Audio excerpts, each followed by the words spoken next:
Jadi kalau nanti trennya, ya kalau lihat trennya memang mulai tahun 2004 tahun terakhir itu benar-benar melonjak ya trennya.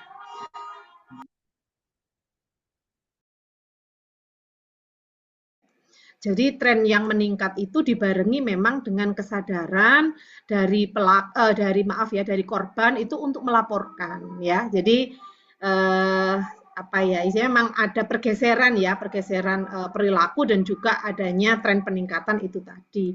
Semoga Vikostok kali ini bisa memberikan pencerahan dan juga penguatan bagi kita semuanya selaku sivitas akademika yang ada di Fakultas Ilmu Kesehatan untuk sama-sama berkomitmen menciptakan suasana di kampus, suasana di kelas, suasana di sekitar kita yang itu tidak ada tempat ya untuk yang namanya bullying atau perundungan ya. Mungkin itu yang bisa saya sampaikan, kurang lebihnya saya mohon maaf. Nanti kita simak bersama-sama paparan dari Pak Nur dan juga Bu Zaki. Sekali lagi terima kasih Bapak Ibu narasumber sudah meluangkan waktu ya hari Jumat malam harusnya sudah istirahat ya, tapi kita undang dan sudah menyempatkan waktu. Kami sekali lagi terima kasih dan mohon maaf apabila ada kekurangan selama acara Vikostalk secara online ini dilaksanakan. Demikian kurang lebihnya, mohon maaf. Assalamualaikum warahmatullahi wabarakatuh. Waalaikumsalam warahmatullahi wabarakatuh. Terima kasih Bu Wabarakatuh. Evi atas sambutan dan pembukaannya. Untuk acara selanjutnya adalah materi pertama yang akan disampaikan oleh Bapak Dr. Nurdiansyah, SPD MPD selaku Warik 3 Muhammadiyah Sidoarjo. Waktu dan layar saya persilakan Bapak. Layar sapa iki? Nggih, layar Pak Nur. Nggih, oke. Terima kasih. Bismillahirrahmanirrahim. Assalamualaikum warahmatullahi wabarakatuh. Saya bantu share screen nggih. Ya. Nggih, ini tadi saya sempat buat tapi sedikit saja terkait dengan saya kasih judul peneguhan untuk anti bullying di kampus Universitas Muhammadiyah Sidoarjo. Oke, baik, yang saya hormati Bu Evi selaku dekan di Vikes, kemudian ada Bapak Ibu Wakil Dekan, kemudian ada Kaprodi, Sekretaris Prodi, dan juga teman-teman semuanya. Kemarin sebenarnya kami sudah berdiskusi agak panjang dengan Bu Evi terkait dengan program ini dan alhamdulillah saya sangat senang sekali hari ini bisa hadir dan menemani teman-teman yang ada di Vikes untuk bareng-bareng mengkaji terkait dengan budaya anti perundungan di Umsida. Nanti kita akan coba kaitkan terkait dengan peraturan-peraturan. Nah, nanti untuk teknisnya saya kira nanti Bu Zaki yang akan menyampaikan secara keilmuan. Saya akan menyampaikan secara tata kelola dan pengembangan kebijakan di Universitas Muhammadiyah Sidoarjo. Next Bu, sinten nih? Bu Umi napa sinten nih operatore? Bu Umi ya? Evi, Pak. Bu Evi, waduh Bu Dekan nih enggak ini. Ini apa admin Lanjut. Pak? Oh, wonten admin Oke, nggih, Bu. admin, alhamdulillah. Lanjut Bu, ini di depan ini enggak usah, sesi 1 itu perkenalan saya kira cukup slide-nya saja. Next, lanjut Bu. Lanjut, ini hanya kurikulum vitae dan sebagainya. Saya kira nanti tidak perlu kita bahas. Yang penting di materinya. Lupa ini tadi mau saya hapus ini. Keburu malam oke. Next, terus Bu, sampai sesi 2. Oke, teman-teman semuanya, saya mencoba untuk mengambil dari Undang-Undang Dasar terkait dengan bullying yang ada di Indonesia ini. Kalau kita ketahui secara umum bahwa ada Undang-Undang Nomor 35 yang tahun 2014 itu tentang perlindungan anak dan juga di pasal-pasalnya ada banyak sekali. Salah satunya adalah pasal 76C itu yang menyatakan bahwa setiap orang dilarang untuk menempatkan, membiarkan, melakukan, menyuruh melakukan atau turut serta dalam melakukan kekerasan terhadap anak. Lah pasal di sana di 76C itu juga ada banyak nomenklatur yang kemudian menjelaskan hal tersebut. Nah, di sini di undang-undang itu kita merujuk dari situ, Umsida salah satunya merujuk dari situ, nanti akan saya jelaskan terkait dengan peraturan-peraturan yang ada di Umsida. Kalau teman-teman melakukan perlundungan, kemudian menggarisbesari dan juga melakukan sesuatu yang identik dengan pasal 76C ini, maka kita kira-kira akan dipenjara paling lama itu 3 tahun. Terus kemudian 6 bulan ya, dan atau denda sekitar 72 juta. Lah ini kalau Bu Umi milih 72 jutanya ini daripada 3 tahun 6 bulan itu ya. Tetapi dari apa namanya peraturan itu kita coba untuk melihat bahwa landasan dasar bullying itu ada yang fisik, ada yang verbal, ada yang perilaku nonverbal langsung, ada perilaku nonverbal tidak langsung, dan mungkin ada pelecehan seksual. Dan ini yang kemudian harus kita pahami bersama sebelum nanti kita masuk detail keilmuannya di Bu Zaki. Saya ingin coba memberikan pengantar sedikit saja terkait dengan bullying itu ketika kita melihat secara fisik ini ya, kayak jenengan memukul temennya, apakah itu sengaja atau tidak sengaja, guyon tetapi ternyata kena kepalanya, terus kemudian benjol dan sebagainya, walaupun itu bercanda, tetapi kalau yang bersangkutan kemudian melaporkan bahwa jenengan sudah melakukan pemukulan, maka jenengan juga akan dapat hukuman dari itu. Maka teman-teman hati-hati ketika melakukan sesuatu, boleh bercanda tetapi ya jangan terlewat. Kalau mendorong temennya, ya kalau cuma di lantai satu tundakan itu enggak apa-apa didorong, tapi kalau di lantai 2 jenengan dorong ke lantai 1 ya bahaya lah. Maka hal-hal semacam itu secara fisik mohon untuk tidak dilakukan di Universitas Muhammadiyah Sidoarjo. Banyak sekali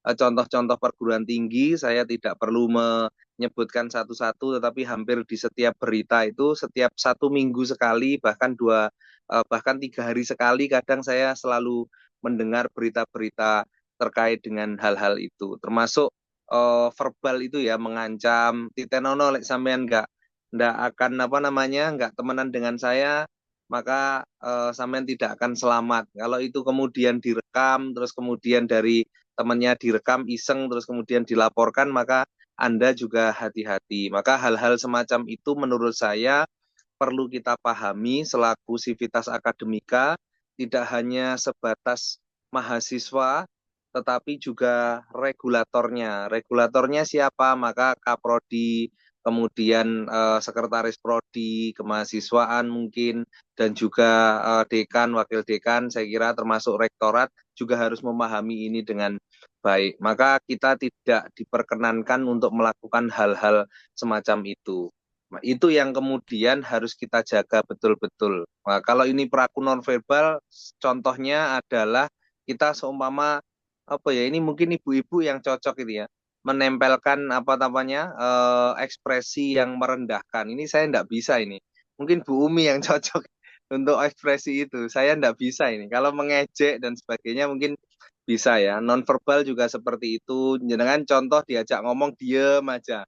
Nah, itu juga bisa menjadi poin tersendiri kalau itu bisa dibuktikan jenengan melakukan tindakan perilaku nonverbal tidak langsung terkait dengan undang-undang ini dan hal-hal yang lainnya, termasuk pelecehan seksual yang dilakukan oleh teman-teman. Ada apa pelecehan seksual? Ada banyak sekali, tapi tidak perlu disebutkan satu persatu. Next slide, nyuwun tulung. Lah, dari situ teman-teman semuanya dan Bapak Ibu sekalian, maka kita akan memahami, boleh diganti slide-nya ke berikutnya. Slide berikutnya adalah terkait dengan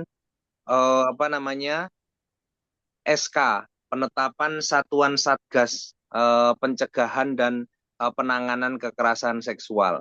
Universitas Muhammadiyah Sidoarjo itu sudah memiliki Satgas namanya, Satgas Pencegahan dan Penanganan Kekerasan Seksual. Namanya PPKS, Universitas Muhammadiyah Sidoarjo. Itu kita bentuk kemarin tahun 2024 sampai 2026. Ditandatangani langsung oleh Pak Rektor. Belum bisa ya, ganti slide ya. ditandatangani langsung oleh Pak Rektor, nomornya 1213, kemudian garis miring Romawi 2, kemudian 3AU garis miring 0200 tahun keputusan dan sebagainya tahun 2024. Nah itu Mbak, pas tadi yang nomor 20, slide nomor 20. Nah ini ada sekitar 17 orang termasuk yang ada di Fikes ada, tapi saya lupa namanya siapa itu. Nah ini yang apa namanya, nanti monggo bisa ditelusuri, termasuk beberapa dosen juga kita masukkan, termasuk dosennya Fikes ada Pak Syahrul Ardiansah, itu salah satu contoh dosen yang kita masukkan ke penetapan Satgas untuk tugas pencegahan dan penanganan kekerasan seksual, termasuk di dalamnya nanti ada bullying dan sebagainya dari situ. Maka ini yang kemudian menjadi poin penting bagi kami di tingkat universitas untuk kami sosialisasikan juga ke adik-adik. Nanti kalau ada apa-apa, ada hal-hal yang kemudian harus dikomunikasikan, mohon dengan sangat bisa segera mengkomunikasikan, mungkin bisa ke Bu Umi, kalau ketemu Bu Umi, kalau ketemu Prodi, mungkin juga monggo, atau Sekretaris Prodi, atau mungkin Wakil Dekan Bu Jamilah, monggo bisa disampaikan. Nanti tim ini yang kemudian akan menindaklanjuti. Tidak hanya tim PPKS, tetapi kita juga nanti apa namanya, kalau itu kemudian menjadi sebuah apa istilahnya ya, bencana ya, bencana alam dan sebagainya, maka kami berharap adik-adik juga nanti bisa aktif di sini, di slide berikutnya yang nomor 21. Kami juga punya SK Satgas Penanggulangan Bencana Alam. Apa kaitannya bencana alam sama bullying? Sebenarnya tidak ada kaitannya, tetapi daripada teman-teman kemudian apa namanya, berperilaku bullying, lebih baik teman-teman membantu kami dalam Satgas Penanganan Bencana Alam. Kemarin kita sudah mengirimkan sekitar 20 orang untuk apa namanya, mewakili universitas dalam kegiatan-kegiatan itu. Nah ini salah satu juga beberapa poin yang kita lakukan untuk mencegah bullying. Kenapa bullying itu terjadi? Karena tidak terlalu banyak aktivitas yang dilakukan oleh mahasiswa. Banyaknya aktivitas yang kemudian memberikan mereka ruang-ruang untuk melakukan bullying. Nah ini yang kita antisipasi dengan banyaknya kegiatan-kegiatan yang mungkin bisa dilakukan oleh teman-teman. Bisa di Himaprodi, bisa di BEMFA, bisa di BEMU, bisa di UKM, bisa di satgas-satgas seperti ini atau PPK dan yang lain-lainnya. Next slide. Nah, kami mewadahi dengan betul bahwa ada pedoman kemahasiswaan dan alumni. Saat ini masih kami revisi, fixnya ada beberapa poin yang kemarin diminta Pak Rektor nambahi, masih dalam revisi sedikit ini, terkait dengan pedoman kemahasiswaan dan alumni Universitas Muhammadiyah Sidoarjo. Nah, di dalam pedoman ini salah satunya, next slide, ke-23, salah satunya adalah di poin pasal 7 itu ada pelanggaran sedang. Berarti bullying itu masuk di pelanggaran sedang di poin J itu. Melakukan tindakan bullying, penghinaan, dan atau pencemaran nama baik terhadap sivitas akademika dan atau kelembagaan umsida, maka teman-teman akan dikenakan pelanggaran sedang. Jadi mohon dengan sangat teman-teman untuk tidak melakukan pelanggaran-pelanggaran itu, termasuk merokok atau menggunakan vapor atau sejenisnya ya di lingkungan kampus. Pak, berarti saya boleh di luar, monggo, kalau di luar lingkungan kampus itu adalah pribadi-pribadi, tetapi selagi di lingkungan kampus kami mohon dengan sangat, Pak, kalau di parkiran kan bukan lingkungan kampus, masih Pak di depannya bannernya penerimaan mahasiswa baru itu kan bukan lingkungan kampus, masih yang belum, kalau jenengan sudah jauh mungkin nyebrang atau mungkin di luar kampus itu memang tidak ada masalah di peraturan ini. Tetapi ketika berada di lingkungan kampus, kami mohon dengan sangat untuk tidak melakukan hal-hal itu. Terus kemudian membawa sajam, senjata tajam, kemudian memiliki atau membawa atau menggandakan menyewakan media pornografi dan sebagainya, provokasi dan sebagainya, itu hal-hal yang menjadi pelanggaran sedang, pencurian dan sebagainya ya. Itu sudah banyak contoh-contohnya.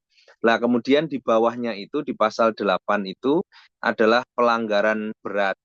Pelanggaran berat ini yang kemudian tentu akan berimpact besar kepada teman-teman semuanya. Salah satunya adalah yang pertama, sebentar karena kecil sekali ya itu ya, berbuat asusila atau amoral lah terkait dengan ini. Maka mohon dengan sangat, beberapa kasus di perguruan tinggi yang lain ada, termasuk di Umsida, itu kami 3 tahun terakhir ini juga ada.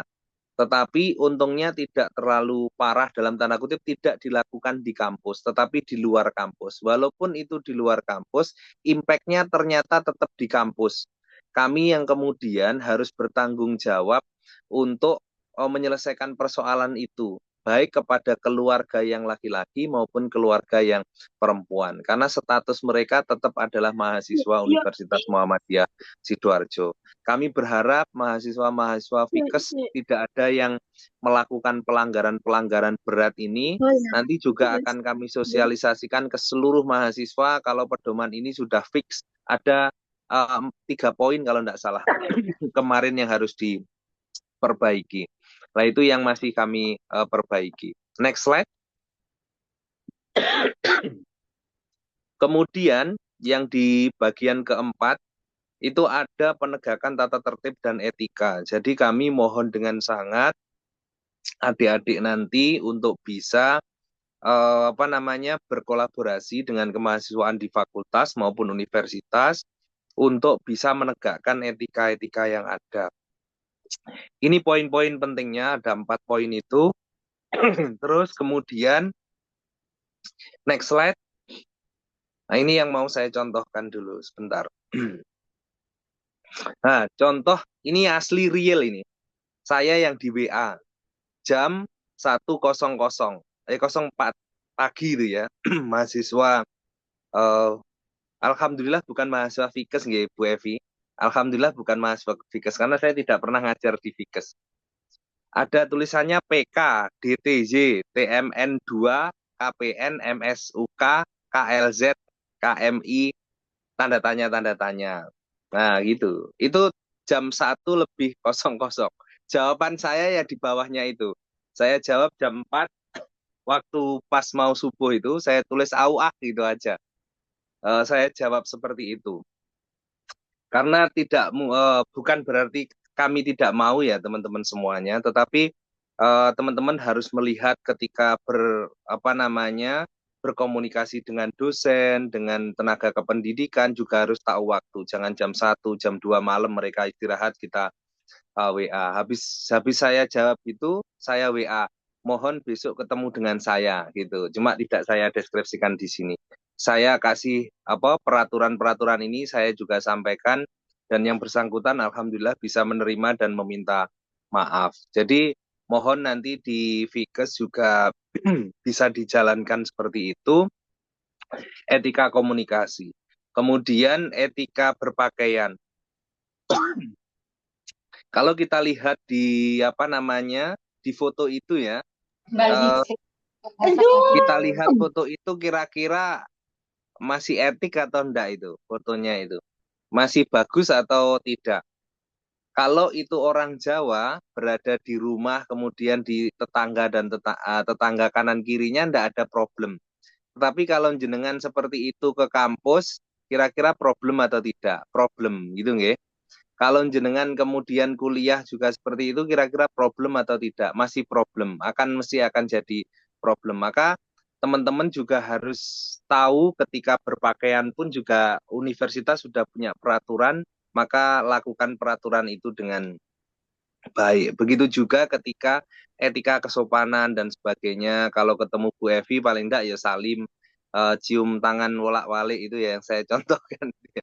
Terus kemudian mungkin kalau laki-laki saling laki-laki ya mungkin sambil tidak harus berpelukan ya, paling enggak bersalaman juga, kemudian mengucapkan hal-hal baik dan sebagainya. Nah, itu yang menurut kami harus dilakukan oleh teman-teman mahasiswa. Karena problem saat ini itu luar biasa, teman-teman. Jadi kita salah paham dengan dengan satu kelas saja, seumpama salah komunikasi itu bisa sampai kemana-mana. Mungkin dia merasa dikucilkan, mungkin dia merasa dibullying. Contoh jenengan tidak tidak menghiraukan mahasiswa teman jenengan satu kelas. Satu dijarne ya, tugas memang dia itu agak agak pendiam, mungkin dia tidak pernah respect terkait dengan tugas-tugas, yang penting dia nyantol namanya, akhirnya jenengan kan mesti aras-arasen, wes nggak usah dengan ini, tetapi jenengan akhirnya melafalkan bullying dan sebagainya. Saya kira juga hal-hal semacam itu mohon nanti segera dikomunikasikan mulai sejak dini ya, mungkin bisa ke Kaprodi, ke Sekretaris Prodi, ke kemahasiswaan atau ke fakultas, ada dekan dan wakil dekan, sehingga semuanya bisa berjalan dengan baik. Saya membuat sebuah clue ya, quote terkait dengan bahwa mahasiswa Umsida itu seharusnya adalah mahasiswa yang anggun dalam moralitas, unggul dalam intelektivitas, dan kemudian beradab dalam berperilaku. Karena jenengan semuanya sudah diberikan al-Islam dan kemuhammadiyahan. Nah, itu yang kemudian harus menjadi poin-poin penting yang ejawantahkan dalam kehidupan sehari-hari di kampus, khususnya ya, perilaku di kampus. Next, saya mencoba untuk melihat 3 ajaran pokok Kiai Ahmad Dahlan ya. Ada 3 ajaran pokoknya, yaitu ajaran tentang jiwa, jiwa pengabdi, ada ajaran tentang welas asih, dan juga ada ajaran tentang akal budi. Nah, maka ketika kita bilang jiwa pengabdi itu terkait dengan akidah, syariat, dan sosialnya.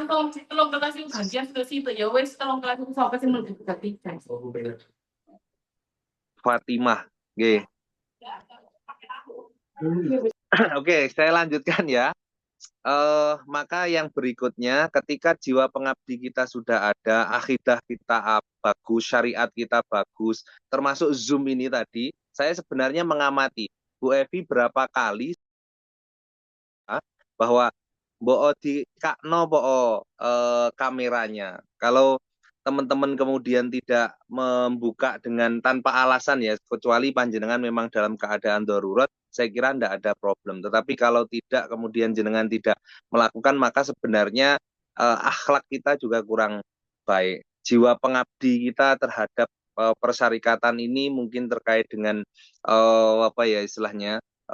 jiwa teladan kita juga mungkin kurang baik juga. Maka ya, itu yang harus kita coba kembangkan. Welas asih, terus kemudian kasih sayang, konsisten, dan harus dijalankan terus-menerus, saya kira juga harus dilakukan. Termasuk akal budi kita, yang mana kemudian respon terhadap perubahan dan keteguhan hati terkait dengan perubahan-perubahan yang ada, saya kira juga teman-teman perlu diejawantahkan dalam kehidupan sehari-hari. Kalau teman-teman bisa memberikan 3 poin ini, ya mengabdi itu dalam tanda kutip bukan berarti harus patuh taat, itu tidak ya.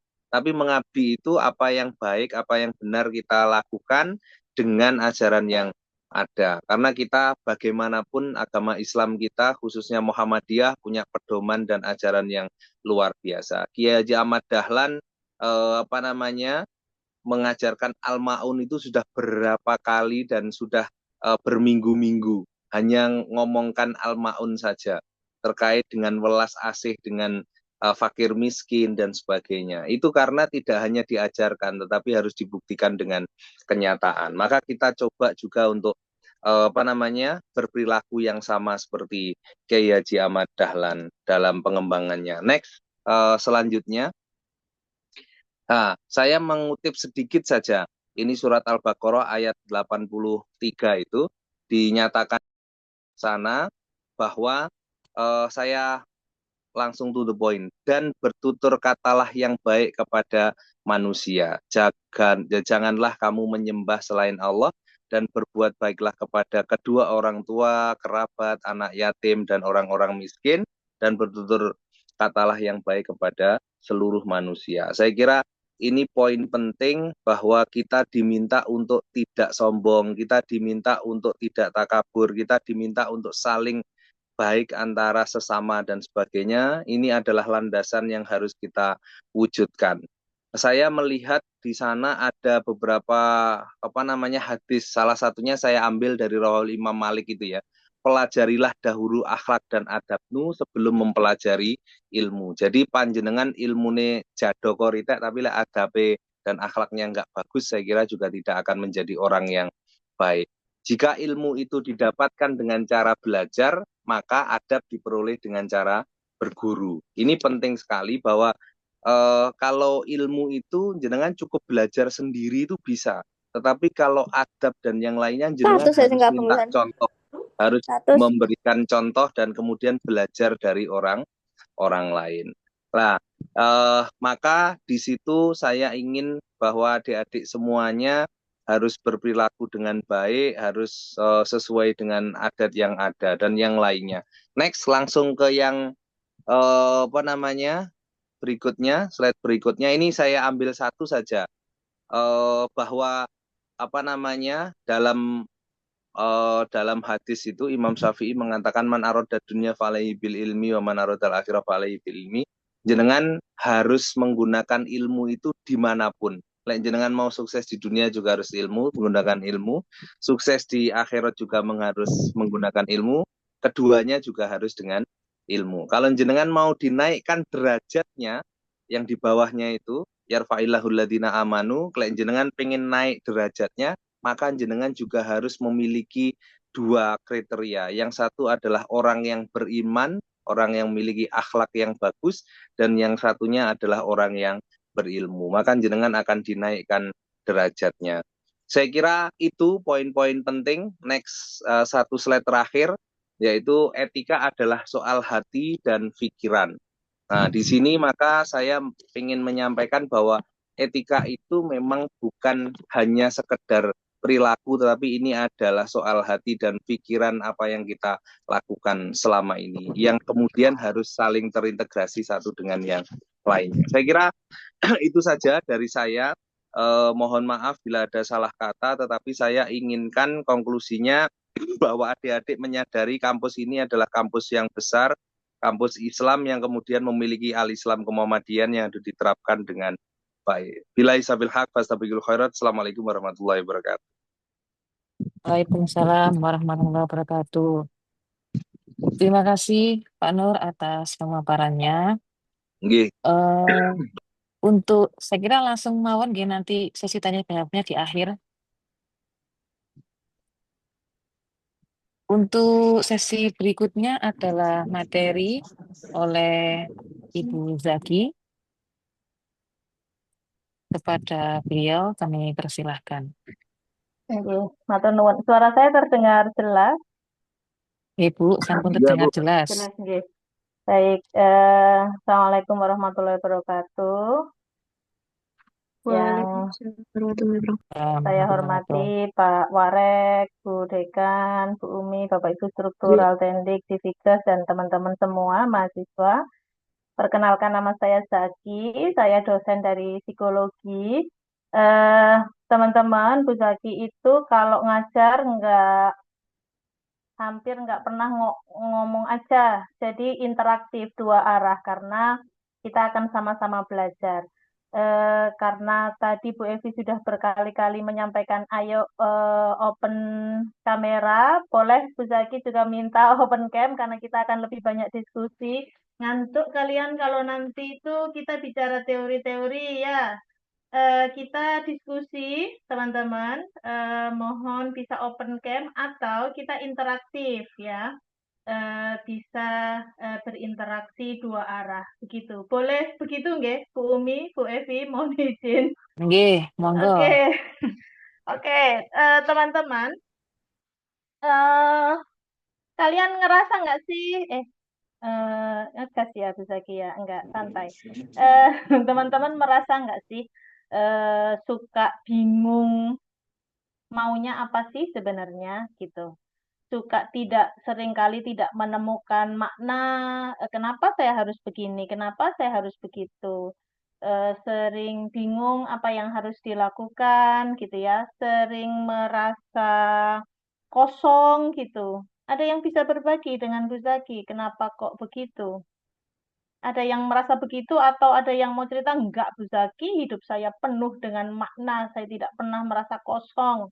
Atau iya Bu Zaki, saya sering merasa kosong, sering merasa nggak ngerti apa yang harus saya lakukan. Ayo, ada yang mau berbagi dengan Bu Zaki? Guys, Yang introvert bisa nulis di chat, mungkin malu. boleh. Ya. Nanti jiwa sosialnya menurun 5% Bu Zaki. Di Ya, WA ke Bu Umi juga boleh. Ye, boleh. Nomor di Ayo, bawah ayo, ini ya. ayo, guys. Mohon maaf ya, Bu Zaki itu kalau manggil mahasiswanya selalu dengan istilah guys, gitu ya. Eh, Gimana nih? Ada nggak ya yang mau berbagi dengan Bu Zaki? Open mic, boleh, silahkan. Silahkan. Silakan teman-teman, open mic, Eh, open chat. guys, ini kita belajar bersama, guys. Bu Zaki pun belajar dari teman-teman. Ayo, jangan satu arah. Bu Zaki hampir selalu menolak one man show ya. Kita diskusi. Ayo, ayo, ayo. Silakan bercerita di chat. Anggap aja curhat ini sama ibu psikolog. Yang introvert, yang ekstrovert bisa langsung berbicara. Silakan Ayo, ayo, teman-teman. ayo, ayo, ayo, ayo, guys. Si Jaja tak celuk gitu. Ya boleh, boleh. Mas Haidar, Mas Hmm. Haidar mau ngomong itu Mas Oh iya Haidar. lagi. Soalnya open chat gini. Aduh, open cam langsung dipanggil. Oke, ayo. Anu apa tuh Nanda Fitri ya. Loh, Kak Lito iku Mbak, langsung hilang. Enggak kan? Bener tuh. Langsung hilang. Langsung hilang ya. Guys, teman-teman, kita ini partner belajar ya. Walaupun posisinya peran saya adalah dosen atau mungkin di dalam konteks ini peran saya adalah pemateri, tapi saya selalu mengedukasi teman-teman bahwa kepala saya tidak berisi semua hal yang ada di dunia ini. Jelas tidak berisi semua hal. Saya pasti ada hal-hal yang saya sudah tahu, teman-teman belum tahu, ada hal yang teman-teman sudah tahu, saya belum tahu. So, di dalam ruang belajar ini kita akan belajar bersama-sama. Kita adalah partner belajar sehingga kita setara, sama-sama sedang belajar begitu. Ayo, guys, gimana ini nggak ada. Yakin. Ayo, Mbak Adel TLM ada enggak ya? Nama lengkapnya siapa Adel ini? Oh, Dela.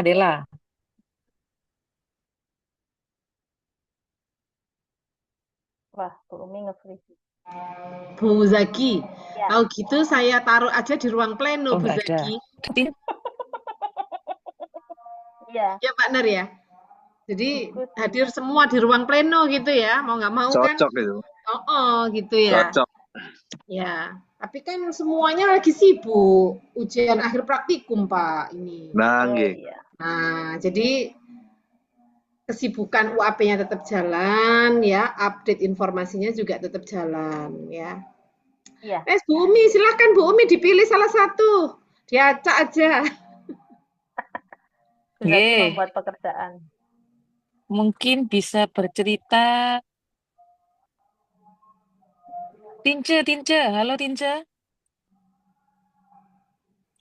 Tince, apakah kamu ada Tince? Kayaknya tadi saya melihat tadi. Tince ini nama aslinya siapa? Saya lupa. Sama sekali nggak ada. Oke. Jadi Nggak ada. gini, guys. Oke. Sekarang ini hasil penelitian membuktikan bahwa pada masa sekarang ini kita terlalu banyak berelasi secara virtual dengan orang lain, ya. Sehingga dampaknya adalah justru pada salah satunya kesehatan mental kita. Jadi kemudahan tadi sudah dibilang sama Bu Evi ya, kemudahan perkembangan teknologi yang kita rasakan sekarang ini ternyata berdampak somehow berdampak kurang positif ya dengan kesehatan mental kita. Yang pertama adalah mindfulness. Jadi kita tidak pernah benar-benar hadir ya di dalam aktivitas yang sedang kita lakukan gitu, karena ya kita relasinya itu maya gitu, palsu gitu. Yang kedua adalah loneliness. Ini penelitian membuktikan bahwa kesepian itu banyak sekali melanda terjadi pada usia-usia kalian ini ya, usia-usia remaja, dewasa awal. Itu banyak sekali terjadi. Karena Mohon maaf Bu apa? Zaki, Ya, memang nggak ada slide-nya nggih? belum. Ini Oh belum. pengantar dulu, Bu. Nggih, siap.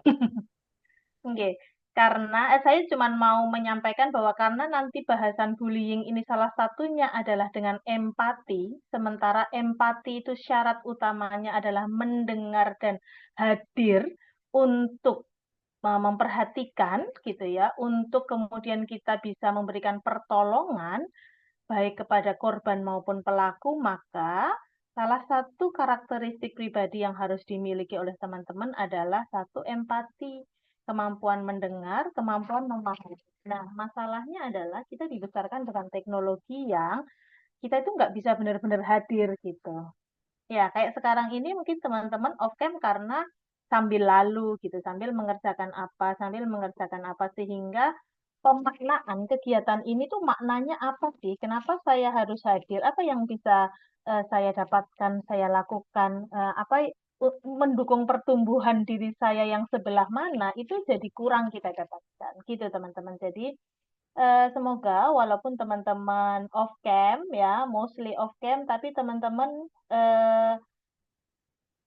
bisa mendapatkan insight dari apa yang akan saya sampaikan. Nah, itu pengantarnya itu begitu guys ya, Bu Zaki ya. Itu tadi jadi pengantar saja. Oke, apakah ini sudah terlihat slide saya? Lihat Bu, ampun. Oke, sorry. Ini kenapa jadi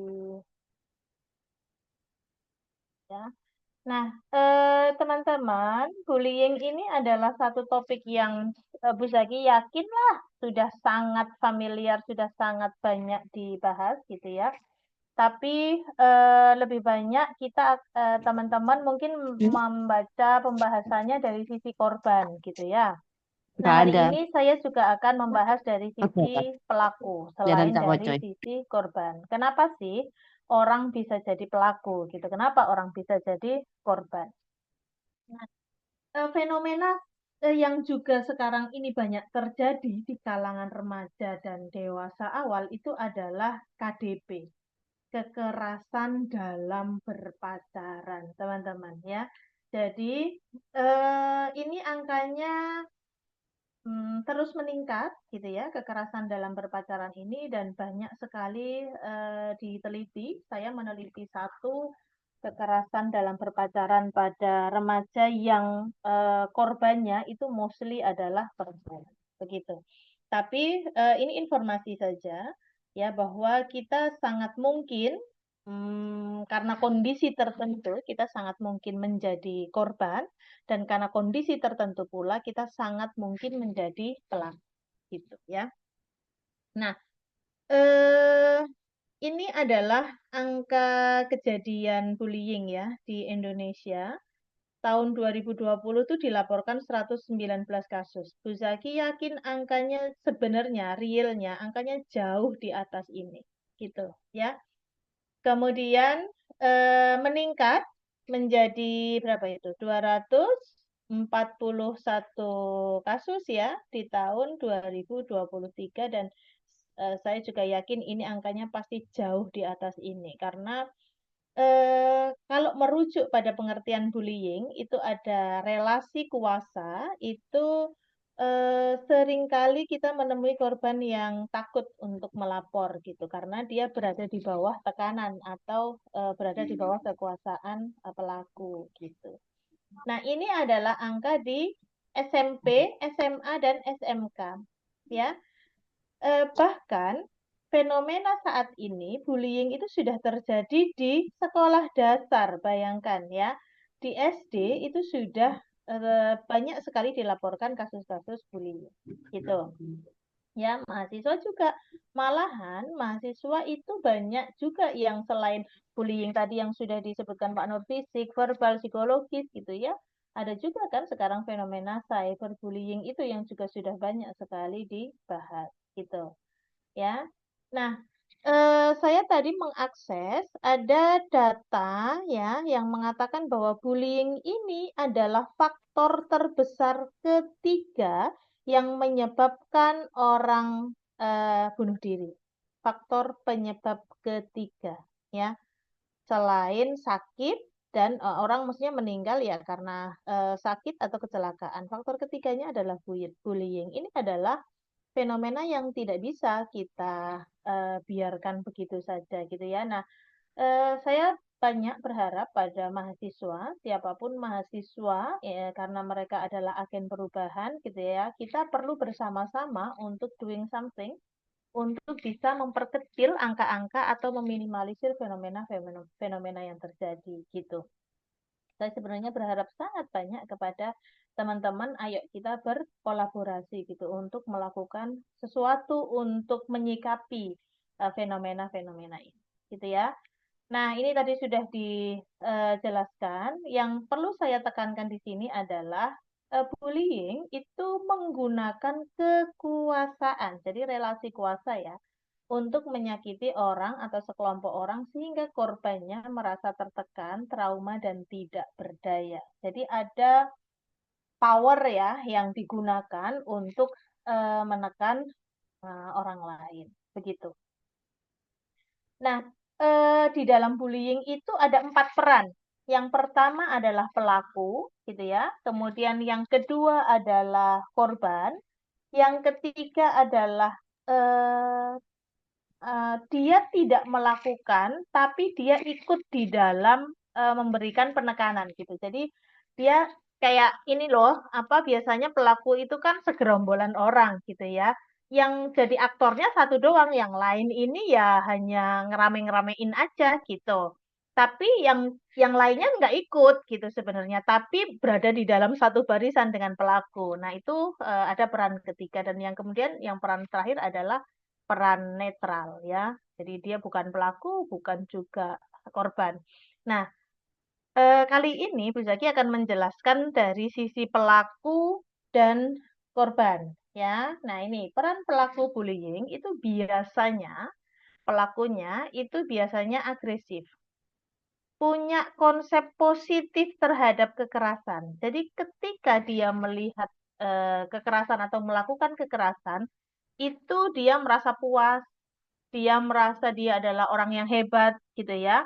Nah, ini biasanya berkaitan dengan identitas ya, identitas diri. Teman-teman ini kan sekarang berada di dalam perjalanan mencari jati diri, mencari identitas. Nah, banyak orang yang identitasnya identitas yang seperti ini. Aku adalah hebat ketika aku berani melawan semua orang yang mengganggu aku, misalnya gitu. Aku adalah manusia yang matang ketika aku bisa menekan orang lain. Nah, misalnya seperti itu ya. Jadi identitas ini penting. Kita tuh kan perlu dikenali orang ya sebagai apa. Bu Zaki pengen dikenal orang sebagai ibu yang banyak menghabiskan waktu bersama anaknya gitu ya. Sehingga ya mostly kehidupan saya bersama anak-anak saya. Misalnya gitu. Nah, identitas ini bagaimana kita menyematkan identitas pada diri kita, ini penting karena akan mempengaruhi bagaimana kita berperilaku gitu. Ketika saya mempunyai identitas bahwa pacar yang baik itu adalah ya sebagai laki-laki, pacar yang baik, suami yang baik itu adalah yang bisa mengendalikan pasangannya dari sisi apapun, ya. Fisik, finansial, psikologis, ya, maka semuanya akan saya kontrol. Misalnya begitu, ya, maka itu saya yang akan saya lakukan, perilaku saya akan seperti itu sesuai dengan identitas yang saya miliki. Itu kenapa hati-hati di dalam memberikan identitas pada diri sendiri, gitu, ya. Kemudian pelaku bullying ini juga orangnya impulsif. Impulsif tuh reaktif ya, nggak pakai mikir panjang tuh kalau bertindak gitu. Kemudian kesulitan dalam berempati. Guys, ini PR kita bersama gitu ya. Empati ini adalah hal yang sangat penting. Bagaimana kita bisa memahami perasaan orang lain, ya. Bagaimana kita bisa memahami apa yang sedang dialami oleh orang lain, ya. Peka dengan kebutuhan orang lain, ini penting. Sekali lagi kita berhadapan dengan tantangan bersama-sama bahwa semuanya pakai handphone yang ini penelitian ya, adanya teknologi atau handphone ini menurunkan empati sosial seseorang. Empati itu ada dua, empati kognitif dan empati sosial. Kognitifnya paham. Kalau aku nonjok orang, orangnya sakit itu secara kognitif paham lah, orang dipukul, ditonjok ya pasti sakit. Tetapi secara sosial itu ya tetap aja dilakukan gitu ya, biarlah dia melakukan kesalahan misalnya seperti itu gitu ya.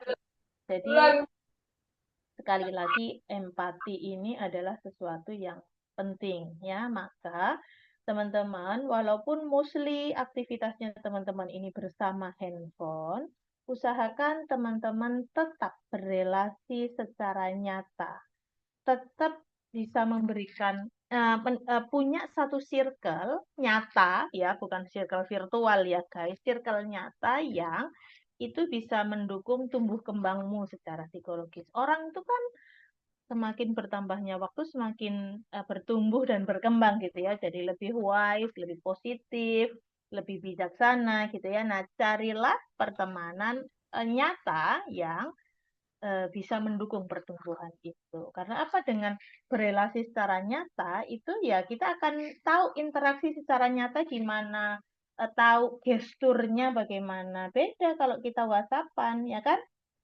Teman-teman kalau WhatsAppan, aduh aku sedih nih, nggak bisa tidur, aku ada masalah nih sama dosenku, bla bla bla, dijawab sama temanmu, oh kasihan, sini sini tak peluk, ya kasih emot peluk peluk peluk. Tubuhmu merasakan sensasi peluk itu enggak? Enggak kan? Nah, itulah yang kita dapat dukungan, tapi kita tidak bisa merasakan dukungan itu secara nyata, gitu. Itu kenapa tetaplah terhubung secara sosial dalam kehidupan nyata. Batasi penggunaan handphone. Itu nanti ya ada bahasan sendiri tentang adiksi gitu ya. Nah, ada 3 tipe pelaku bullying itu. Satu adalah tipe yang ya pokoknya ya dia aktor nih biasanya ya. Dia merasa punya kekuatan gitu ya. Dia adalah orang yang apa ya, bisa mudah sekali menyerang orang lain gitu ya. Kita tadi sudah pahami bahwa bentuk bullying tidak hanya fisik ya, bisa verbal, bisa psikologis ya selain fisik ya. Kemudian jadi dia yakin tuh pokoknya ini adalah orang yang nggak ini deh, nggak pikir panjang deh, pokoknya apa yang mau dia lakukan dia akan lakukan. Dia mau serang dia akan serang gitu. Ya, itu adalah tipe percaya diri. Yang berikutnya adalah tipe pencemas. Jadi eh ini pelaku pelaku bullying ini biasanya dia karena kemampuannya secara kognitif ya, biasanya kurang gitu. Kemudian mudah merasa tidak aman, tapi cara dia mengkompensasi perasaan cemas, insecure, tidak amannya itu adalah dengan menampilkan diri sebagai pelaku. Paham? Ingat, kompensasi. Orang yang tampil berlebihan itu artinya dia sedang menutupi sesuatu. Kalian pernah dengar, orang yang banyak tertawa di dalam kesehariannya, itu dia sebenarnya sedang kesepian. Nah itu, kompensasi. Jadi ini adalah mekanisme otomatis ya dari diri kita bahwa ketika kita melakukan sesuatu itu secara berlebihan, itu biasanya itu adalah kompensasi dari sesuatu yang sebenarnya pengen kita tutupi gitu ya. Kemudian tipe yang ketiga ini adalah pelaku bisa juga menjadi korban. Teman-teman, ini juga penelitian. Nanti juga akan saya bahas di slide berikutnya bahwa korban ya korban pelaku orang yang melakukan penyerangan, melakukan bullying, melakukan penekanan kepada orang lain ya itu somehow dia juga korban di tempat lain. Gitu. Kita bisa bayangkan. Di rumah dia adalah korban, ya, di rumah. Orang tuanya adalah model orang tua yang yaitu ya, pelaku juga, pelaku bullying, ya. Karena posisinya dia adalah anak, ya, tidak berani melawan orang tua. Kalau melawan orang tua, mungkin fasilitas akan dicabut, finansial akan tidak dipenuhi kebutuhannya, kan kita masih bergantung dengan orang tua tuh, ya. Maka di rumah dia jadi korban, tapi korban ini kan punya perasaan tertentu ya, kesel, ya, pengen melawan tapi nggak bisa, ya, marah dengan situasi, marah dengan dirinya sendiri, kecewa, ya, semua emosi ini kan tidak bisa diekspresikan ketika dia jadi korban, ya. Maka dia akan ekspresikan perasaan marahnya ini kepada dengan dia menjadi pelaku, ya, dan menekan korbannya gitu di tempat lain. Misalnya di kampus dia jadi pelaku, tapi sebenarnya di rumah dia jadi korban gitu. Sehingga bisa jadi ketika dia jadi pelaku di kampus, itu dia sedang marah dengan orang tuanya. Dia tidak sedang marah tersinggung dengan korbannya, enggak. Dia sebenarnya sedang meluapkan emosi negatifnya atas situasi yang dia rasakan di rumah begitu, ya. Kenapa? Ada 5 ya dari beberapa referensi yang bisa dikumpulkan ya. Yang pertama adalah keluarga. Nah ini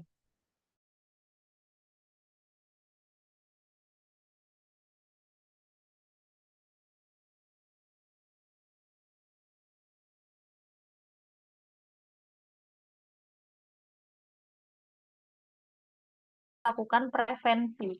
Kalau saya melakukan parenting kepada ya kan orang tua yang sudah punya anak yang sudah terbentuk karakternya, yang sudah terbentuk value-nya bahwa ayah yang baik adalah ayah yang ngaplokan sehingga dia adalah ayah yang powerful, yang kuat. Ayah yang baik adalah ayah yang menguasai rumah sehingga tidak ada seorang pun yang boleh melawan ayah gitu ya. Ketika value itu sudah terbentuk, maka akan susah untuk diberikan edukasi bahwa bukan begitu. Itu berpotensi kamu menjadi ayah pelaku bullying kan gitu. Maka saya lebih senang memberikan eh, edukasi itu kepada orang-orang yang belum menikah gitu. Sehingga dia punya frame, punya referensi bahwa oh ternyata begitu ya. Ternyata pengasuhan yang diterapkan, yang saya terapkan itu akan membentuk karakter tertentu gitu pada anak saya, misalnya begitu. Ya. Bahkan saya kalau parenting parenting itu lebih sering di TK gitu ya. Yuk kita bangun karakter yang positif nih untuk anak-anakmu mumpung masih usia dini gitu ya. Karena itu ketika itu dari awal sudah dilakukan, saya berharap itu prognosanya jadi lebih positif gitu ya. Keluarga. Teman-teman pernah nggak menduga bahwa pelaku bullying yang paling dekat dengan kita adalah orang tua kita sendiri. Gitu, ya. Bullying verbal. Ngono ae gak iso. Anak Ibu Siti kalau pinter gak koyo awakmu, perasaan mesti dipangani bendino. Ngene soal gak iso, gitu. Ya. Ya Allah, arek kok ceireng sih sepedaan ae, ya. Orang tua seringkali ternyata menjadi pihak yang mengajarkan bullying di rumah. Gitu. Teman-teman, ya ingat Bu Zaki, saya masih semester rendah, jangan diajari dulu jadi orang tua. Rezeki kita ketemu sekarang, guys. Ya.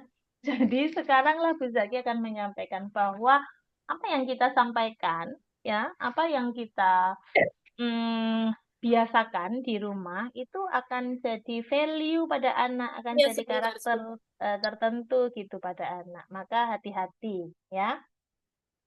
Nah, berikutnya adalah sekolah yang sering mengabaikan peristiwa bullying. Alah, Bu, itu cuman kasus kenakalan biasa. Namanya juga anak-anak. guys, sering ya mendengar ya, namanya juga anak-anak. Saya tidak setuju dengan kalimat namanya juga anak-anak. Karena apa? Anak-anak pun perlu diajari bagaimana dia bersikap positif. Di restoran lari-lari, ya kan, pramusajinya lagi sibuk menyajikan lari-lari, mohon maaf, anaknya lari-lari, tenang dong.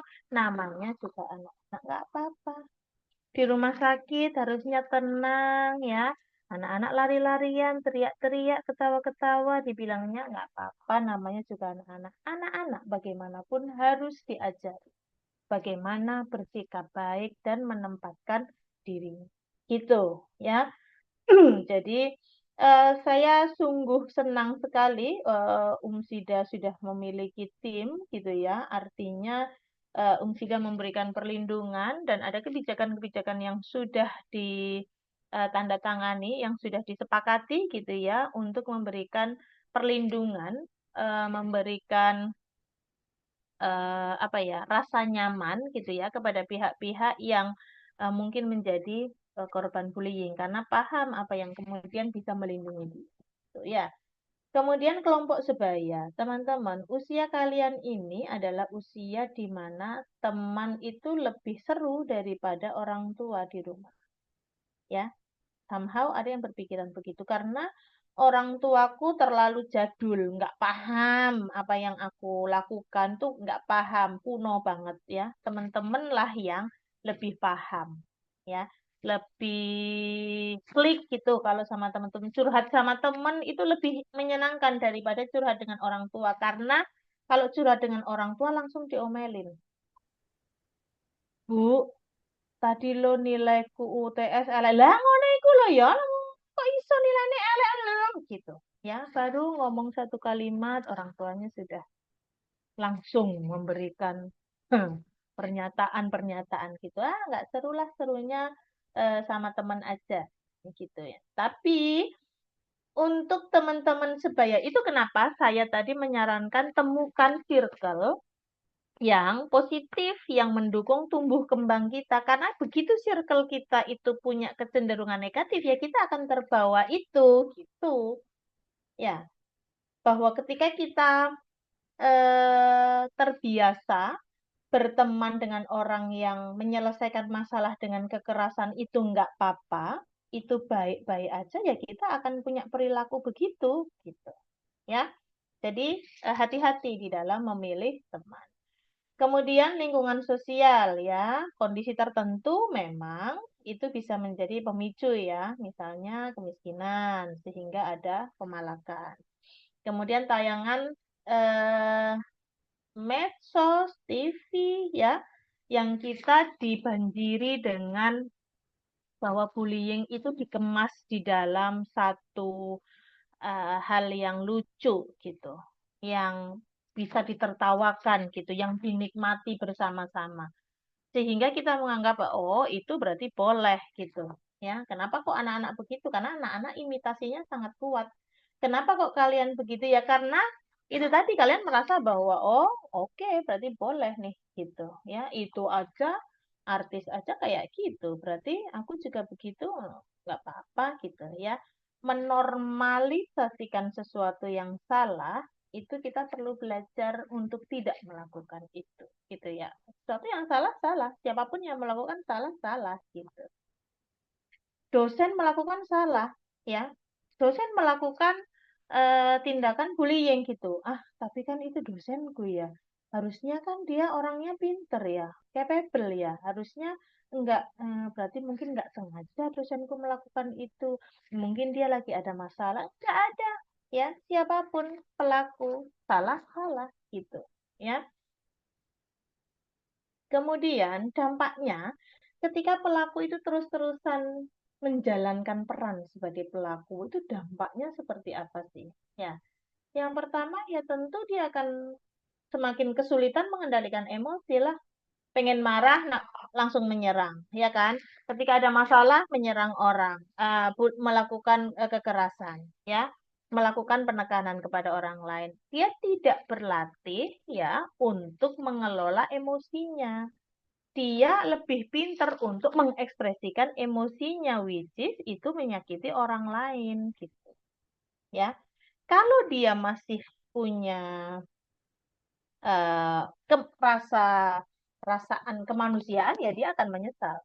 Tapi kan kalau teman-teman lihat kasus-kasus kriminal gitu ya, membunuh orang lain, menyesal nggak? Enggak, menyesal memang nggak menyesal, memang seharusnya melakukan itu. Nah kan ada banyak juga orang yang itu tidak menyesal. Ya.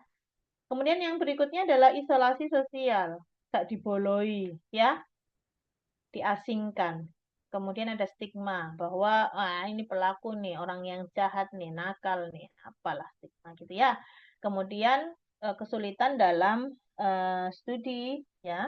Kemudian kalau di dalam konteks profesional bisa jadi apa yang kita lakukan itu mengakibatkan pemutusan hubungan kerja karena kan perilakunya nggak profesional gitu ya. Kemudian melakukan kekerasan yang lain dan terlibat di dalam kasus hukum.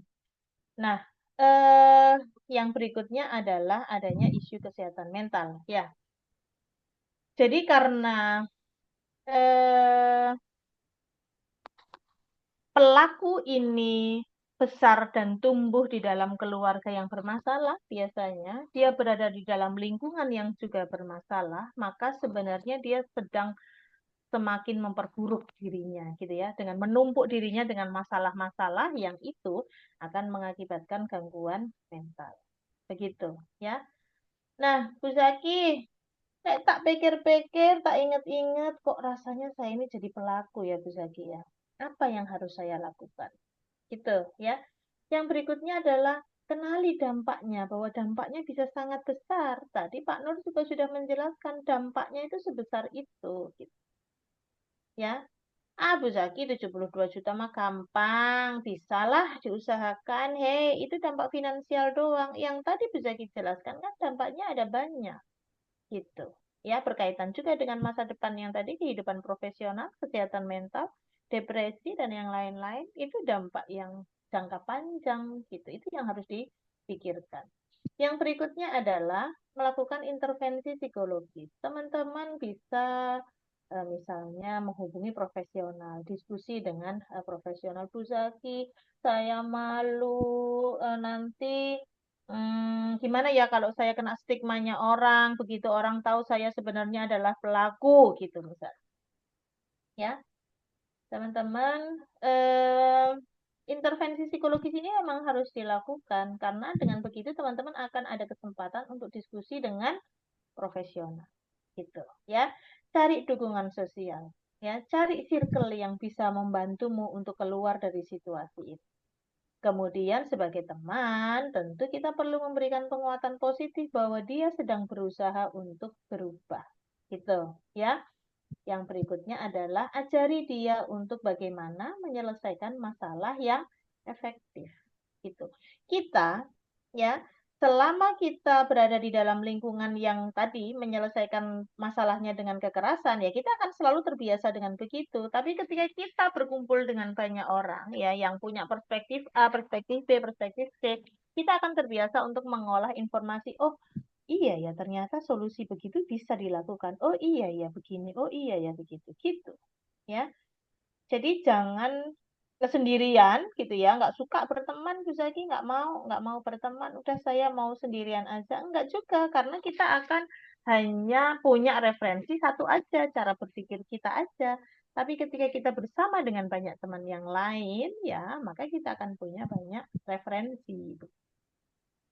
Oke, nah, oke, itu tadi dari sisi pelaku ya.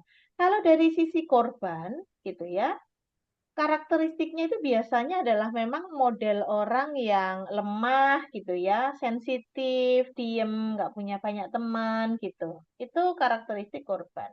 Ya, biasanya junior gitu kan. Kemudian keterampilan sosialnya nggak terlalu baik sehingga dia tidak pintar meminta pertolongan. Gestur tubuhnya itu adalah orang yang kurang pede gitu ya, pemalu gitulah ya. Atau biasanya dia berasal dari kalangan yang minoritas dari sisi suku, agama, kondisi fisik ya, disabilitas kan banyak ya teman-teman Nah, difabel itu yang juga menjadi korban bullying gitu. Ya. Nah, kenapa kok seseorang itu bisa jadi korban? Ya, yaitu tadi karakteristiknya adalah lemah dan dia adalah orang yang rentan. Kemudian keterampilan sosialnya kurang, kurang pintar berkomunikasi, kurang pintar mengekspresikan diri gitu ya. Kemudian adanya budaya diskriminasi dan stereotip dan prasangka itu tadi bahwa anak dengan difabel itu ya pasti anak yang lemah, anak yang bisa dimanipulasi, nah kayak gitu. Itu bahaya gitu ya, teman-teman. Nah, ketika eh, menjadi korban, terus-terusan menjadi korban, dampaknya apa, Bu Zaki? Ya, tentu ada trauma, gangguan psikologis, ya, mengalami cedera fisik, ada gangguan tidur, stigma sebagai orang yang lemah, dan dia semakin gagal membangun hubungan dengan orang lain, ya. Nah, ini penelitiannya juga membuktikan bahwa prestasi akademiknya akan menurun dan kesulitan untuk mengembangkan karir. Kemudian yang berikutnya adalah bunuh diri dan kemungkinan menjadi pelaku di masa yang akan datang, gitu ya. Jadi ini adalah satu lingkaran yang memang harus diputus karena korban itu bisa jadi akan jadi pelaku. Begitu dia menemukan orang yang lebih lemah dari dia, sekarang kan dia lemah, maka jadi korban. Next, ketika dia menemukan orang yang lebih lemah dari dia, ada kemungkinan dia akan menjadi pelaku untuk mengekspresikan apa kekesalan, emosi-emosi yang dia pendam ketika dia menjadi korban. Gitu, ya. Nah, apa yang perlu dilakukan oleh korban? Guys, self love lah, ya. Kalian perlu yakin bahwa kalian ini berharga, bahwa tidak ada seorang pun yang boleh menyakiti kalian. Ya, self love. Saya pernah kedatangan mahasiswa. Bu Zaki, saya sudah berkali-kali berusaha bunuh diri, tapi nggak pernah berhasil. Gitu. Apa saja usaha yang sudah dilakukan? Minum apa ya, obat, pokoknya langsung 10 pil gitu saya minum. Ya saya kan tidur, teler, tapi habis itu kok bangun lagi ya bisa dia. Gitu. Saya sudah berkali-kali melakukan usaha. Kenapa kok pengen bunuh diri? Nggak ada orang yang mau berteman dengan saya. Gitu katanya. Kalau lagi kelompokan tuh saya nggak diajak. Saya kalau saya menawarkan diri itu mereka pada males-malesan gitu, gitu. Ya udah nggak ada yang sayang sama saya, nggak ada yang perhatian sama saya, nggak ada yang peduli dengan saya di kampus, di rumah juga saya tinggal sendiri, orang tua saya merantau, tidak pernah menanyakan kabar saya, ngapain saya hidup, mati aja, gitu. Gimana menurut Bu saya? Gitu. Ya intinya saya bilang jangan mati dulu. Kamu itu satu-satunya di dunia, nggak ada duanya. Allah menciptakan seseorang pasti ada maksudnya. Nggak ada orang tuh yang eh, murni jelek doang tuh nggak ada. Gitu. Mungkin kamu belum ketemu aja sisi positifnya apa. Ngapain Bu Zaki nggak ada orang yang sayang sama saya? Bagaimana ceritanya kamu bisa ketemu sama Bu Zaki? Iya, saya disarankan oleh teman saya. Katanya Bu Zaki bisa ditemui. Nah, berarti temanmu itu tadi peduli kan? Sayang kan? Oh iya. Nah, ada satu. Maka kata-katanya dirubah. Ada satu orang di dunia ini yang peduli dengan saya. Karena bagaimana kita menerapkan satu hal ke dalam otak kita itu berpengaruh. Nggak ada satupun orang di dunia yang sayang dan peduli sama saya. Itu berat. Ternyata ada satu temennya yang menyarankan ketemu Bu Zaki. Oke. Sekarang Bu Zaki mau menerima kamu, mau mendengarkan kamu. Ayo kita cari solusi bersama-sama. Berarti ada dua. Oh iya Bu Zaki, masih ada orang. Nah, itu. Jangan mati dulu. Kamu itu berharga. Kamu itu punya peran di dunia ini. Ayo kita cari apa nih yang bisa kita lakukan biar kamu bisa berperan gitu. Tingkatkan kepercayaan dirinya bahwa dia adalah orang yang berarti berharga. Gitu. Ya. Oke. Kemudian eh, circle. Sekali lagi, dukungan sosial ini akan selalu diulang-ulang ya teman-teman, karena di fase usia teman-teman dukungan sosial ini sangat penting. Gitu. Kemudian tingkatkan keterampilan sosial. Bu Ya, Zaki, mohon bagaimana? maaf, 7 menit lagi, nggih. Oke, siap. Ada banyak pertanyaan soalnya. Siap. Eh, Oke.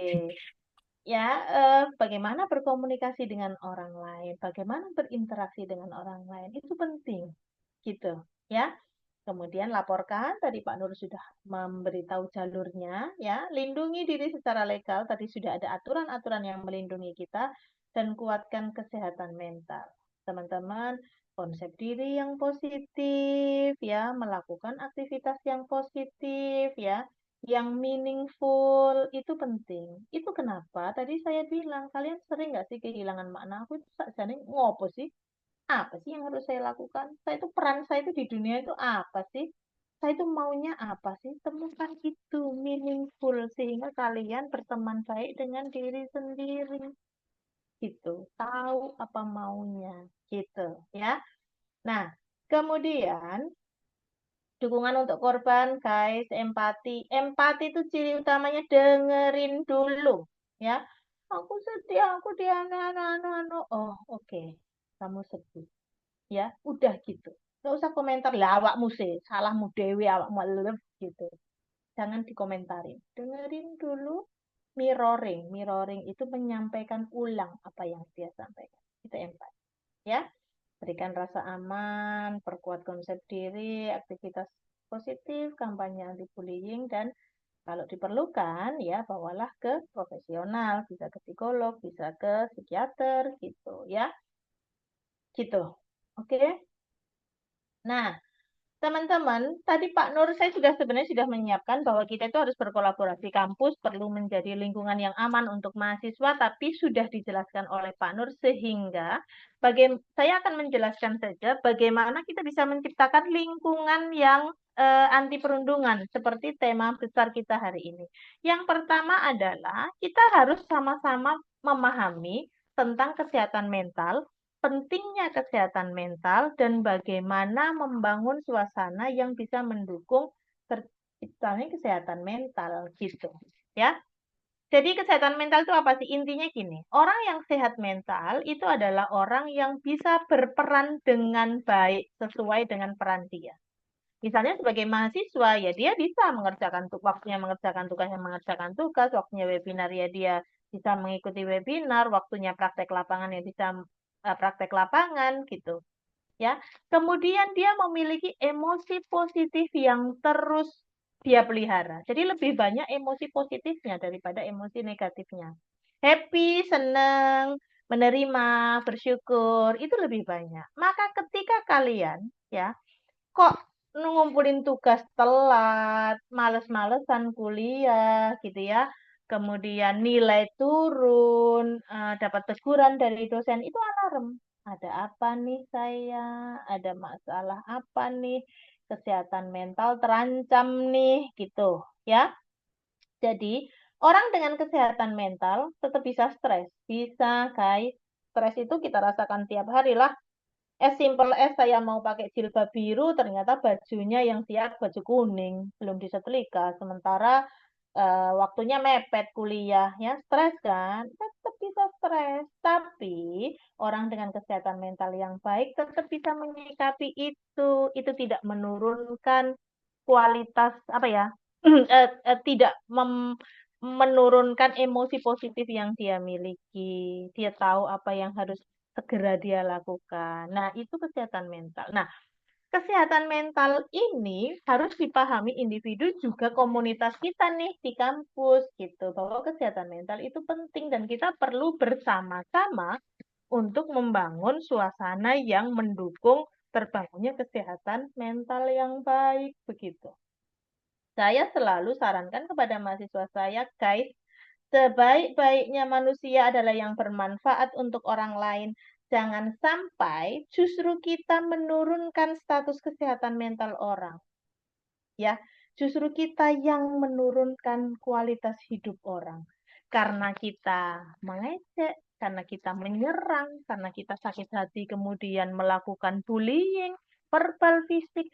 Jangan sampai justru kita yang menurunkan kualitas hidup orang lain. Tapi jadilah orang yang support system yang justru meningkatkan kesehatan mental orang lain. As simple as kalian berbuat baik, senyum aja sama orang lain, itu akan membantu. Kita tidak tahu ya, semua orang punya tantangannya sendiri tuh setiap hari, perjuangan sendiri tuh hidupnya yang kita mungkin tidak bisa tahu secara detail. Tapi dengan kita senyum, berbuat baik, bersikap baik, itu akan membantu orang lain merasa hidupnya a little bit better. Nah, kayak gitu. Ya. Nah, kampus mempunyai peran penting bagaimana membangun situasi suasana yang sehat mental itu tadi. Gitu ya, guys. Nah, yang berikutnya adalah eh ini ya. Bagaimana ini slide saya terakhir. Bagaimana kita punya status kesehatan yang mental yang baik. Ini mahasiswa perlu tahu. Gitu. Ya. Satu cirinya adalah kita bisa menjalankan peran kita dengan baik. Ya, kita bisa berelasi yang bermakna dengan orang lain. Ya, berelasi. Kita punya emosi positif yang baik. Ya, yang terus bisa kita pertahankan, terus kita bisa perkuat, kita tingkatkan. Itu, ya. Yang berikutnya adalah kita punya cara untuk selalu bertumbuh dan berkembang ke arah yang lebih baik. Aduh, males deh pengalaman baru, capek aku, ngegame lah. Nah, kalian perlu ini alarm.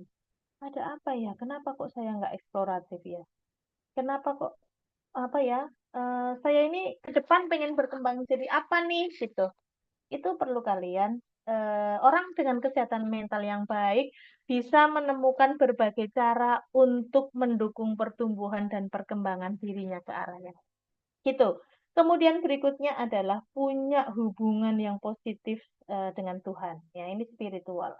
Saya yakin insya Allah Sida sudah punya konsep-konsep seperti ini. Ini yang perlu kalian terus perkuat gitu ya di dalam diri kalian sehingga gini, tadi yang sudah dibahas Bu Zaki, menjadi pelaku maupun menjadi korban, sebenarnya mereka berdua, dua-duanya pihak ini, dia punya isu kesehatan mental, ya kan?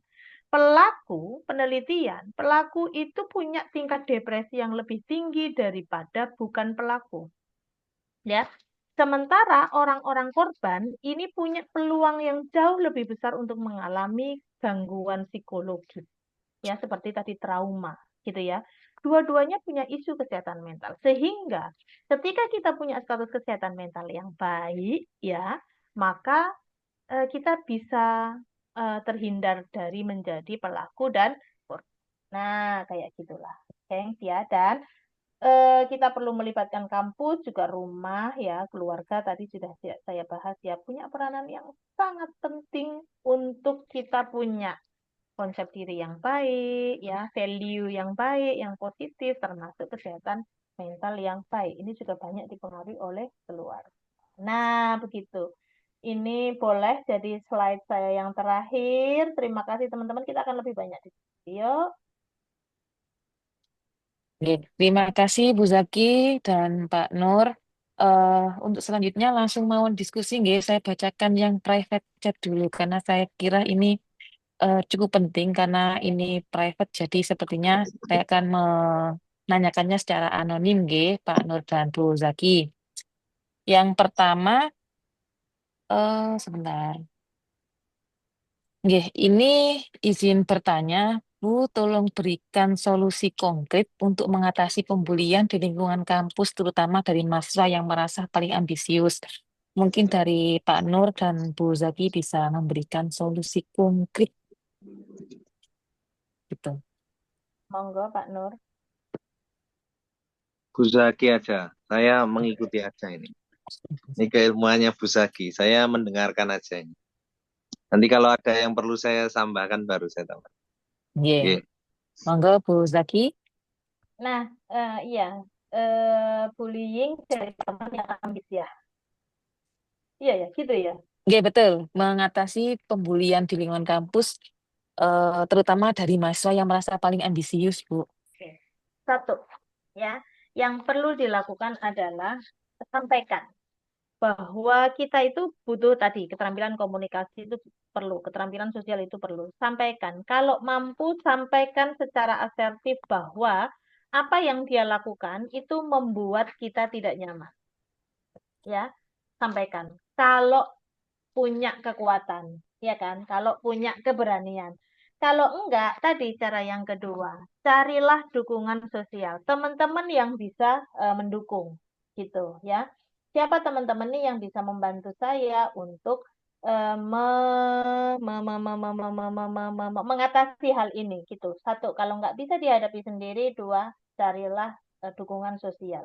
Yang ketiga, teman-teman boleh melaporkan kepada struktural ya, karena posisinya kan pasti lebih tinggi daripada korban. Tapi yang juga lebih penting lagi adalah cari tahu dulu, apakah kita sudah cukup orang yang cukup kooperatif gitu ya, misalnya bullyingnya dalam konteks tugas gitu ya, atau yang lain gitu. Apakah saya adalah orang yang sebenarnya sudah menjalankan peran saya dengan baik atau belum? Begitu. Nah, ini teman-temannya bisa memberikan masukan. Jadi gini, saya punya orang yang dia memang dibully karena dia ngeselin gitu. Ya, ini terjadi. Jadi saya sebenarnya mempromosikan kesehatan mental itu dari kelas ke kelas gitu ya. Kemudian dari satu prodi saya itu saya promosikan tentang kesehatan mental ini. Saya pengen semua orang menerima lah. Yuk, semua orang tuh punya kondisi khusus, punya tantangan tertentu gitu ya. Sehingga kita yuk saling mendukung. Ternyata setelah diamati emang orangnya ngeselin gitu. Maka yang saya lakukan adalah kasih masukan. Guys, gini. Kenapa kok kamu jadi korbannya teman-teman? Kok teman-teman nggak suka sama kamu? Karena lihat nih, ya. Nah, ini teknik memberikan feedback ini SKS sendiri, Bu Umi. Ya, karena kita sering kali itu ngasih feedback gini, kamu sih jadi anak ngeselin. Nah, itu kan orang bingung ya. Ngeselinnya yang mana? Mana perilaku yang ngeselin? Jadi harus spesifik.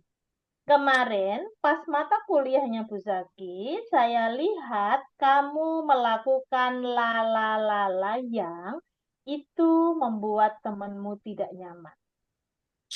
Saat itu temanmu sudah berusaha mengingatkanmu, tapi kamu tetap saja melakukan hal yang sama. Ya, apa yang bisa, sebenarnya apa sih yang terjadi sama kamu? Nah, kayak gitu, itu spesifik. Waktunya, momennya spesifik, perilakunya spesifik. Jadi harus begitu. Nah, tapi kalau kita merasa bahwa kita sudah menjalankan peran dengan baik, kita sudah menjalankan, sudah jadi orang yang nggak mengganggu orang lain gitu ya, maka itu tadi, sampaikan dengan asertif bahwa saya tidak nyaman dengan apa yang kamu lakukan karena ketika kita pelaku itu menganggap bahwa kita punya power yang sama, bisa ngelawan nih, dia akan berpikir lagi untuk melakukan bullying, begitu ya. Tapi kan tadi sudah dijelaskan secara teori memang korban ini tidak memiliki keterampilan sosial yang baik, ya kan? Biasanya kan orang yang pendiam, yang nggak pede, maka dia bisa memanfaatkan orang lain atau laporkan. Begitu sih kalau dari saya. Nggih, cukup jelas saya kira Bu Zaki. Ini ada Oke. banyak sekali private chat. Nah, saya Aduh, rangkum dulu nggih. alhamdulillah. Jadi ini saya rangkum yang pertanyaannya hampir mirip memang. Jadi ini ada yang merasa dibully, kemudian merasakan dia pilih apa ya, dia itu kayak merasa tidak adil gitu nggih. Selama Mm-mm. 6 tahun, sehingga dia menderita anxiety. Kemudian dipendam terus. Apakah ada solusi untuk menghilangkan anxiety itu dan juga tidak melibatkan orang lain dari dampak ketika dia sudah habis apa nih sebagai korban itu loh Bu, Mm-mm. agar tidak berdampak pada orang lain juga. Jadi maksudnya berdampak pada orang lain gimana? Korbannya Ja- merugikan orang lain juga. Jadi tadi kan dia merasa sudah korban gitu, dia itu korban, Mm-mm. kemudian dia merasa anxiety karena sudah terlalu lama dibully. Nah, Mm-mm. dia itu sebenarnya pengen bangkit Mm-mm. atau apa ya kopinya dia gitu Bu, kopinya dia Mm-mm. agar tidak ketika dia frustasi itu bagaimana caranya, karena secara tidak sadar kadang-kala itu melibatkan orang lain untuk merugikan orang lain begitu. Jadi Oke. yang pertama bagaimana mengatasi anxiety-nya, kedua coping mechanism yang seperti apa yang harus dilakukan dia agar tidak merugikan orang lain untuk mengatasi dampak dari bullying itu. Oke. Satu, anxiety karena sudah jadi korban yang cukup lama gitu ya, bagaimana bisa bangkit, itu tadi temukan makna diri, self love ya, yang sayang sama diri sendiri ya. Karena bullying memang banyak menghambat aktivitas kan, jadi korban bullying itu kan kita kena dampak mentalnya ya, jadi cemas, depresi gitu, dan itu akan sangat membatasi aktivitas dan perkembangan kita gitu. Bagaimana caranya ya? Eh ini termasuk menjawab ini loh Bu, untuk pertanyaan. Kenapa sih kita itu umur 20 tapi kayak umur 60 gitu ya? Teman-teman, kita itu bisa bergerak ya. Kita itu bisa bergerak kemana arahnya dengan jelas itu ketika kita punya tujuan. Tetapkan dulu nih goalnya ini gimana. Kalian mau jadi orang yang gimana? Gitu. Goalsnya di situ. Tetapkan. Ya. Ketika kita sudah tahu goalsnya, oh ternyata saya mau ke Surabaya, saya tidak akan mengarahkan kendaraan saya ke Tulungagung. Yang itu pasti sia-sia. Saya tidak akan mengarahkan kendaraan saya ke Jember karena itu pasti sia-sia. Maka saya akan melakukan ke Surabaya. Ya saya akan mengarahkan. Apapun medianya, naik angkot, naik bis, trans, naik motor, naik mobil, naik taksi, apapun. Tapi saya tujuannya jelas mau ke Surabaya. Oke, Bu Zaki, saya mau keluar dari bullying ini. Apa yang bisa dilakukan? Menjauhi pelaku bisa nggak? Mohon maaf, Bu Zaki, pelakunya orang tua sendiri. Saya tinggal serumah sama orang tua. Oke, kalau kita tidak bisa mengubah lingkungan, maka kita akan mengubah diri sendiri. Ya kan? Itu sudah pilihan mutlak. Nggak bisa, karena saya tidak bisa mengubah lingkungan, maka saya nyalain pemerintah, saya nyalain kampus, saya menyalahkan. No. Itu jadi nggak fokus nanti untuk hidup kita. Pilihannya adalah di dalam hidup ini adalah kita merubah lingkungan atau kita merubah diri sendiri. Udah, itu aja. Kalau lingkungan nggak bisa, ya, maka kitanya yang akan dirubah. Mulai dari kita memperkuat diri kita dengan keterampilan-keterampilan. Misalnya, saya perlu apa ya? Perlu punya kemampuan apa ya untuk bisa keluar dari situasi bullying ini. Karena kalau enggak, saya anxiety terus nih, kecemasan terus. Oke, apa keterampilannya? Komunikasi kah? Keterampilan apa? Itu yang dipelajari. Gitu. Ya. Eh, saya mau keluar dari rumah ini bisa lagi. Oke, kalau mau keluar berarti modalnya apa? Saya butuh uang. So, bagaimana cara dapat uang? Saya harus bekerja. Lakukan. Ya, kerja. Cari kesempatan, cari peluang. Bu Zaki, tapi saya di Vikes itu sibuk banget, banyak tugas. Lakukan apa alternatif lain. Gitu, guys. Jadi, jangan yang kebanyakan kita itu energinya habis untuk menye-menye. Jadi, aduh, aku pengen ini, tapi aduh, gini, aduh, gimana ya, aduh, gini, no, ya, fokus ke tujuan, fokus. Kalau, oke, Bu Zaki, saya masih punya ketahanan nih, oke, saya bisa bertahan kok di rumah ini, saya masih bisa. Kenali situasinya. Apa yang bisa, misalnya gini, eh, orang tua saya jadi nice ketika situasinya begini, ya ciptakan situasi itu. Nah, gitulah pokoknya kita yang bergerak aktif gitu. Ya, goal itu penting. Tapi saya nggak ngerti, saya, aduh, kayaknya kok kayak anak orang 60 tahun ya, utek handphone, nah ya, saya itu maunya apa? Goals, ya, tujuannya apa? Mau jadi apa? Itu harus punya, gitu. Ya harus punya goals dulu. Mau apa? Jangan goalsnya sing ndaki-ndaki loh ya guys. Saya mau jadi Menteri Kesehatan pun, no, sing realistis aja dulu. Boleh dimulai dari saya pengen punya karakteristik tertentu. Itu aja dulu boleh. Gitu. Jangan goalsnya itu ke goals profesi ya. Kalau saya sih menyarankan lebih pada goals karakter. Karakter apa yang pengen dimiliki gitu. Saya mau jadi eh, orang atau mahasiswa yang bisa banyak melakukan sesuatu, community service. Oke, cari apa? Komunitasnya dulu yang bisa kalian gabung untuk melakukan community service. Nah, misalnya begitu ya.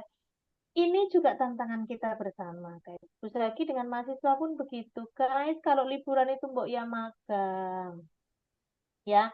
Mbok Yao mencari pengalaman. Mbok Yao gabung di komunitas yang kalian tahu nggak? Di Surabaya itu ada komunitas yang isinya dari berbagai mahasiswa, berbagai kampus yang mereka itu nggarap anak-anak di ex Doli itu loh. Mereka itu ternyata punya konsep diri yang negatif karena bagaimanapun aku anak pelacur, aku nggak berguna gitu tuh ada. Nah itu diajarin apa? Diajarin ngaji, diajarin membuat apa? Meningkatkan literasi, meningkatkan konsep diri. Itu ya. Kalian tahu nggak ada komunitas orang-orang difabel yang dia akan apa membuat agenda, membuat acara untuk menyadarkan, mengedukasi masyarakat. Gabunglah di komunitas itu gitu. Ya. Jadi apa dulu tujuan? Gitu. Begitu, Bu Umi. Baik, terima kasih banyak Bu Zaki. Saya kira itu sudah menjawab beberapa pertanyaan karena memang beberapa itu hampir sama rata-rata bagaimana kita apa mencari coping mechanism lah sebenarnya teman-teman ini tuh untuk mengatasi apa hal-hal yang pernah dirasakan. Mm-mm.